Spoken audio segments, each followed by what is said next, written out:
আমরা নির্বাচন কমিশনারকে আজ সকালেও জানিয়েছি, গতকাল আমরা জেনারেল অবজারভারকে জানিয়েছি, আজকে সকালে তাদের সাথে সার্কিট হাউসে আমরা দেখা করে বলেছি।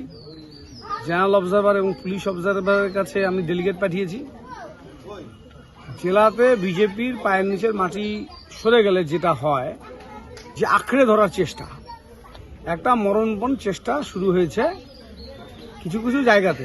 সব জায়গাতে কিছুই করতে পারছে না, কিছু কিছু জায়গাতে পকেট এরিয়ায়, যে জায়গাগুলোতে বিজেপির কম বেশি শক্তি সঞ্চয় করেছে বিগত দিনে, সেই জায়গাগুলোতে এরা সন্ত্রাস সংগঠিত করছে।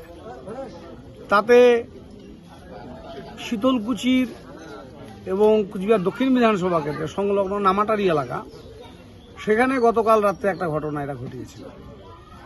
এরপরে গতকাল মারুগঞ্জের একটি বুথে এই ঘটনা ঘটিয়েছে এবং সেখানে আশ্চর্যজনকভাবে পুলিশই আমাদের পার্টির ক্যাডারদেরকে মারছে এবং আমাদের 3-4টা মোটরসাইকেল ভেঙেছে। আমাদের পার্টির কর্মী রাজেশ তন্ত্রী, সহকারী সভাপতি, তার উপরে লাঠিচার্জ করেছে কেন্দ্রীয় বাহিনী। পরে জানতে পারলাম কেন্দ্রীয় বাহিনী, লোকাল পুলিশ জানেই না যে কেন্দ্রীয় বাহিনী অলরেডি তারা ইন অ্যাকশন। এটা কেন হলো এটা পুলিশ অবজারভারকে জানালাম, তারা ব্যবস্থা নিচ্ছে এবং জেলা পুলিশ সুপার এটা তদন্ত করছে বলে আমাদের জানিয়েছে। ভেটাগুড়িতে বম্বিং করেছে আর 2-4 জায়গায় বিক্ষিপ্তভাবে দিনহাটাতে এইসব করার চেষ্টা করছে। আমরা বলছি যে মানুষকে এবং আমাদের সহকর্মীদেরকে অত্যন্ত সংযত থাকতে হবে এবং শান্তিপূর্ণভাবে এই ভোটটা আমাদের পার করতে হবে। আগামীকাল ভোট।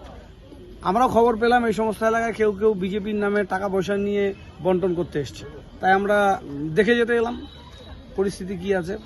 সেরকম হলে আমরা ধরে পুলিশকে দিব। কোথাও যদি এরকম থাকে আমাদের সহকর্মীদের বলবো, আজকের রাতে কোথাও কেউ যদি টাকা পয়সা ক্যারি করে বিজেপি, তাকে ধরে পুলিশের হাতে দিয়ে দিন।